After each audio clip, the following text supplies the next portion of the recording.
Hello and नमस्ते। आप सभी का स्वागत है मेरे YouTube चैनल राठौड़ रिएक्शन में।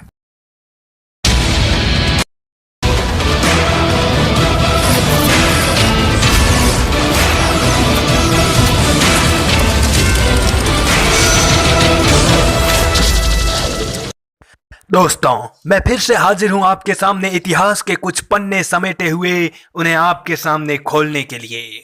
आज मैं इतिहास के पन्नों से कुछ ऐसी शौर्य गाथा लेके आया हूं जिसे सुनकर आप हैरान रह जाएंगे।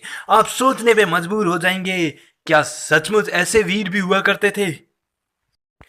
ये चूड़ावतों और सक्तावतों की शौर्य गाथा है जिसे सुनकर आप सोच में पड़ जाएंगे।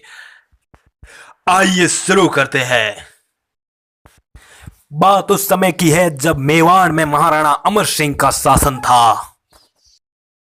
महाराणा अमर सिंह की सेना में दो राजपूत दल मुख्य रूप से लड़ते थे।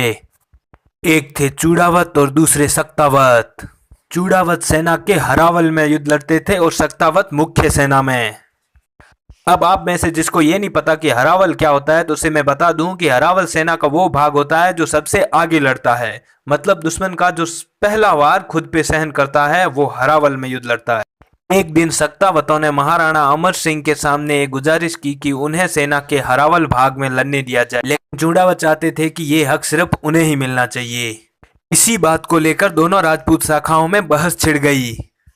महाराणा अमर सिंह सोच में पड़ गए कि आखिर किसे हरावल में जगह दी जाए, क्योंकि दोनों ही शाखाएं अपने आप में श्रेष्ठ थी। फिर उन्होंने एक फैसला लिया।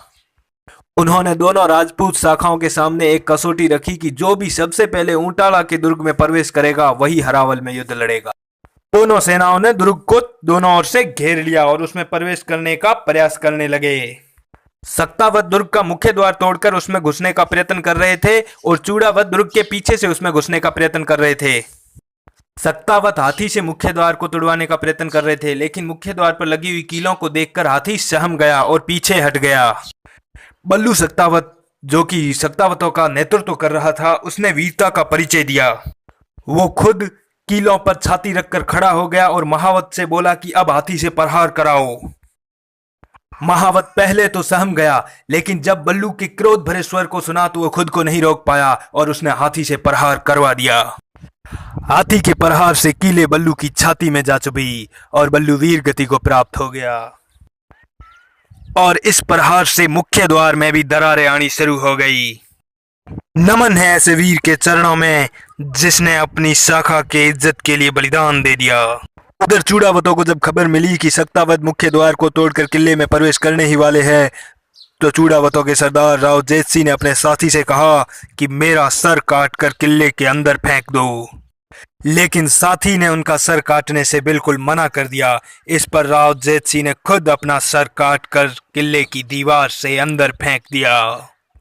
वाह रे वीर सपूत, धन्य है तू और धन्य है वो माता जिसने तुझे जन्म दिया।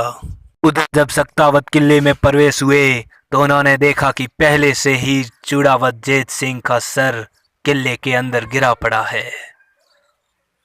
इस साहसिक कार्य के लिए सक्तावत भी चूड़ावत जेठ सिंह के कायल हो गए। तो देखा आपने, हमारे राजपूताने में ऐसे भी वीर हुआ करते थे जो मौत को एक खेल समझते थे। तो आइए एक बार फिर से हम बल्लू सक्तावत और चूड़ावत जेठ सिंह को झुककर सलाम करते हैं। तो दोस्तों, ये थी मेरी एक छोटी सी कोशिश। अगर आपको मेरा ये वीडियो पसंद आया है तो लाइक करें, शेयर करें और मेरे चैनल को सब्सक्राइब करें। Thank you.